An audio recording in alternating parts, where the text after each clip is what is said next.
Hello everyone, welcome back to my channel, and today we are going to study about DBT seeds. We will look into the detailed components of DBT project.yaml file, and with that we will be deep diving into DBT tests. So without wasting any time, let's get started. Now our first topic for today's video is DBT seeds. Consider seeds as a CSV files, okay, which majorly contain static data, okay, that can load data into your warehouse. Now how do I use it? To use DBT seeds, we can directly use ref function to reference seeds in our downstream DBT models. Okay.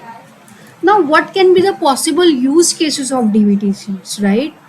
Now possible use cases can be, mapping of country names to their country codes. Okay. With that, let's jump into our DBT IDE and let's look into how seeds look like. So if you go into this DBT file explorer, you will see this seeds folder, and inside that I have created a CSV file with the name Internet Plans Extended. Here you will see the data looks like this, in which we have plan ID, plan name, speed of the data, data limit, price, free router availability, and the OTTs available. Okay, and this is the static data which is not going to change, right? Even if the internet provider will change, it will change in a year or two, right? Now let us see how do I utilize it, right? To utilize it, I am using another table. Before that, let me explain you how what is the meaning of downstream models. Now let me go to this staging folder. Under that, let me come to this sources.yaml file. If you come here, right, and if you click on your lineage section, or if you click on any model which is coming from different models, right, what you have to do is downstream models means is, if you select a model, right, the models to the right hand side are called downstream models, and the models under the left hand side are called upstream models, right? So this is the meaning of upstream and downstream models. Another table to utilize the seeds, the table that I am going to use is customer plan data table. For that, I have created a separate database schema, and this is how the DDL and insert statements look like. Let me show you the data, how the data looks like. So it looks like this: customer ID, plan ID, and we have satisfaction score as well. Now to utilize this data, I have to firstly create a staging model. Okay, so in the same staging folder, because it is the source data, I have created a staging model like this. Okay, so the naming convention goes as stg underscore customer plan data dot SQL.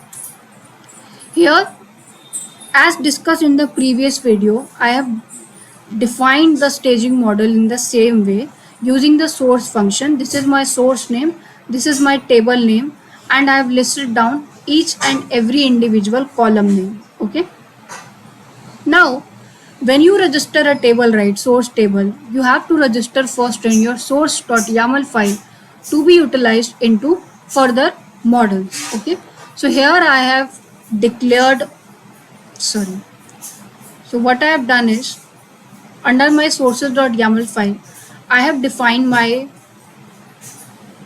source name, database name, which is same as source name, schema name, and then my table name. Okay, so this is how you can create your staging model.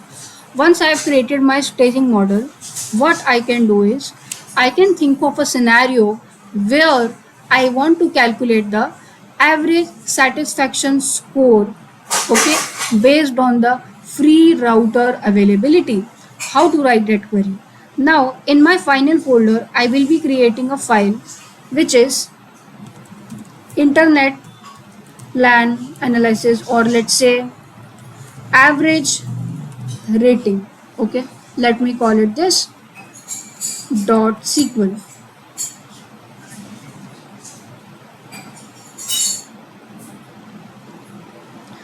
I have to calculate the average rating by utilizing my seed data and my customer plan data, which is my staging model.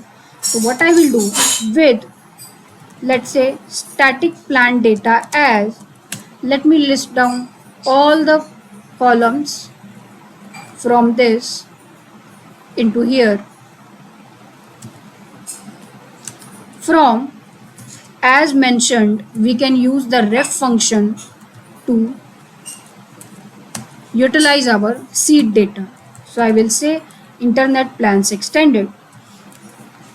Now, because I have to use this data as well, I have to join the data with my static data. So I will say join customer data as select customer ID, satisfaction score, plan ID. Let me bring down the respective or needed columns that I need from the above: city, free router, speed. Okay, from table 1, which is my staging model. Okay, join my static data, and on what basis I can join it? I can join it on the basis of this plan ID. So I can give an alias here as cust, and here as well as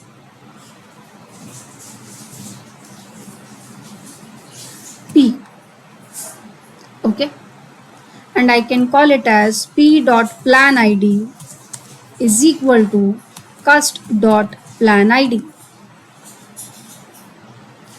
Once it is done, I can add the alias into the individual columns as well: cust dot customer id, cust dot satisfaction score, cust dot plan id,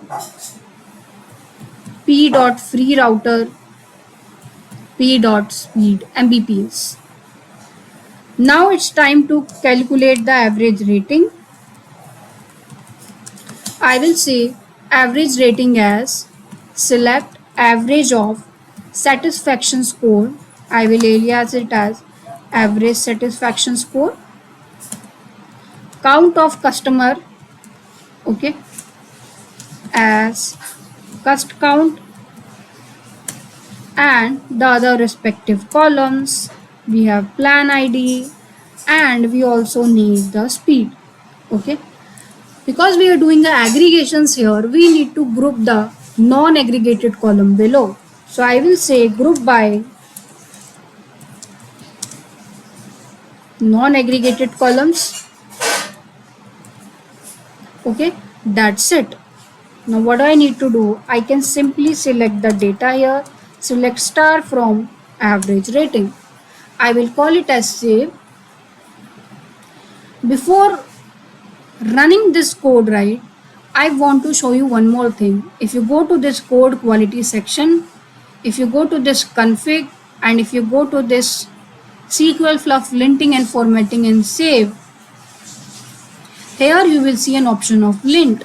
So what it will do, DBT provides inbuilt lint feature to lint your code as per the SQL fluff linting rules.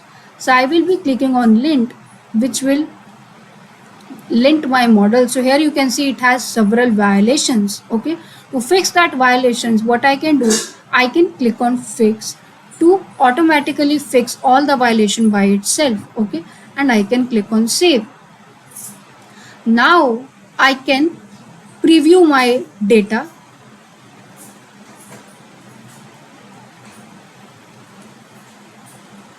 Once I preview my data, it is going to run the query against my data warehouse, and it is going to show me the result. Okay, it has some errors. Error at line 2. Okay, so I have missed to write select here.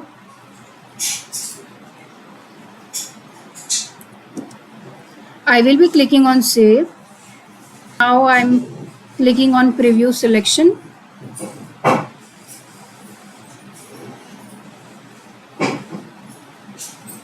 So here you can say I have got my result, the average satisfaction score, the customer count, and other necessary details.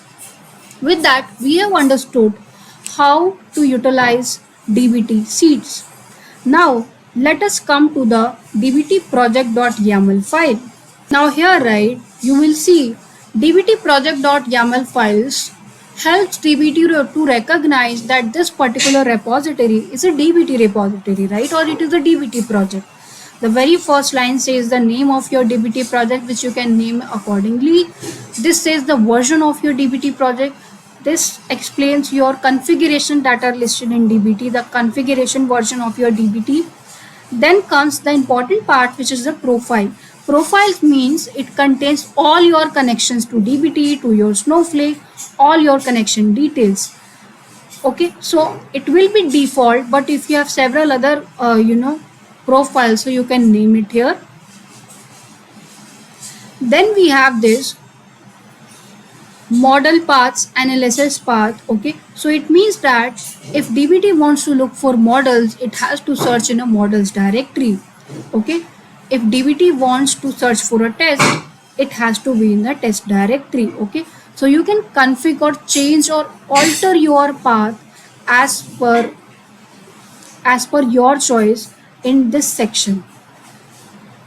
Now we have the target path. Target path means that it is going to contain all your compiled SQL files which you are running for your model. So here if you will see, right, we have a grayed out section here called target. Under that we have compiled folder and we have all our compiled files lying over here. Okay, so you can go and check how your queries have been compiled. Now we have this clean target sections, which has two things, which helps in cleaning of directories and your packaging. Another part is configuration your DBT models. Okay, now I want my materialization of my final models inside my final folder to be as a table, so I can configure that here or in this way. Similarly, if I want my materialization to be table for the example folder as well, okay, so it will be like this. Okay, now coming to this model section, right, here is how I have configured all my models in the different folders. So let's say in my example folder I want all the models present over there to be materialized or to be created as a table inside Snowflake, right? So this is the way to do that. I want my models inside my final folder to be as a table, so I can configure it this way, plus materialize as table. If we are not providing any materialization, by default it will be created as a SQL view. So this is about dbt project.yaml file. With that, let's come to dbt test. So dbt test, also called data test in the latest dbt version, okay, are the assertions that we are going to make into our data, that we make on our data, okay, or we can say on our models or any other dbt resources. Okay, so this is about dbt data test. Another important and very beneficial things about data test is these are again SQL queries only. Okay, now when we talk about assertion, right, it means that we are saying that, so let's say we have an order table and we are saying that an order ID in that order table should be unique. So if we are making that assertion and creating a test for that, then it means that that test is going to check for duplicate values, right? So this is the meaning of dbt data test. Now We have two different types of DBT tests. Look into each of them in detail. So the very first type of test is our singular test. Singular tests are the simplest form of test, okay? And where do we use it, right? So let's say if I want to write a test for a specific model, right? That test will be model specific. Then I will write that test in a .sql file, okay? And how do I run it? I run it using dbt test hyphen select and then my test name, right? So this is the way to define our singular data test. Then comes our generic data test. Generic test. Understand this is singular tests are like when you are writing a test for a specific model, okay? Generic tests are like when you are writing a test that can be utilized in one or more models. So it's like a dynamic thing, right? So we can see that, a dynamic test that can accept parameters, right? And how to utilize it and how to create it, right? So we define it in a test macro, okay? Macro is kind of a Jinja template, okay? So we define it in a test macro, okay? And when we define it, how to utilize it, we just write the name, okay? We just reference the name to utilize our defined test. When it comes to test, utilize test in .yaml files, which can be your schema files, which can be your dbt project.yaml files, right? Another important part is built-in test, built-in generic test, okay? What are those? So the very first one is unique, okay? Let's say we are saying a column must be unique. So what it will do, it will search for duplicate ones. We are saying not null test, okay? It will search for the null values. We have third test as relationship test, kind of a referential integrity. So let's say we have a order ID column, okay, in order table, and we have a customer table in which the order ID exists. Now customer ID, the order ID which is there in customer ID, there should not exist any order ID apart from the order ID present in the customer ID, okay? So kind of maintaining the referential integrity. We have another thing called as accepted value stat, okay? So let's say a customer feedback can be a positive, negative or neutral that we have defined. So whenever a customer writes suggest or complaint, it will it will not pass that record, right? So these are the four generic tests that dbt has provided us, built-in tests that we can utilize it. Let's get into each of them one by one. Let us firstly test this singular test, okay? How it works. So let's say with our data we are writing a poor satisfaction score, right? We want to return records which have a poor satisfaction score, a score of 5 or less than 5, okay? So what we are going to say is, because it is a specific test, we are writing in a test folder that is present over here, and what we are saying, return plan ID and satisfaction score from my staging model, okay? So we are defining the test right from the ground level, from our source table, where this satisfaction score is less than or equal to 5, okay? So how can I test it? I will simply say dbt test select my test name, which is assert poor satisfaction score, okay? That's it. Now this test will be running. It will be a pass because there is a no record which has less than or equal to satisfaction score of 5, okay? So this explains to utilize singular test. Now how to write generic test? we have seen some test. Okay, for generic test we have to go into our YAML file, which is the sources.yaml file, in which you will see that in the recent video we have already seen type 1 test, which is not null. Okay, kind of a generic test. Similarly, we can test that unique test as well. Okay, so that is quite simple. We will look into the other two, which are relationship test and accepted values test. So here you can say that in my customer plan data, I can make this test on a specific column, right?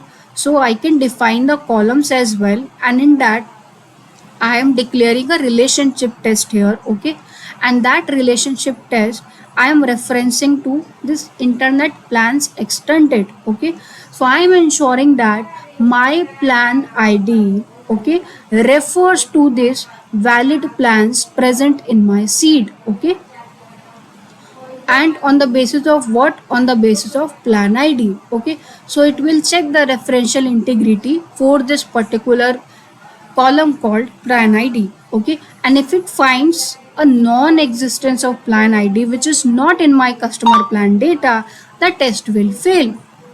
Okay, going down here I have written another test which explains accepted values test. Here I have taken another table which is customer feedback. The DDL for this is this one. So you can create this table like this. Okay, I will paste the DDL in the description. This is the DDL and this is the insert statements. Okay, and I want that whenever a record comes like, other than accepted values which are positive, negative and neutrals, I want that my pipeline to fail. Okay, I want my test to fail. Also, you note that this config property here, I want my failures to be stored, okay, inside my warehouse. So for that I have to store failures. I have to flag this option to true. Now by default it is set to false, so it will not be stored if you don't want to. Okay, so this is how we can write a accepted values test and relationship test. How to test it? Okay, so let's say I'm writing a command dbt test. It will run all the tests present in your dbt project repository. So I am running this. Go back and save changes. Let me save changes.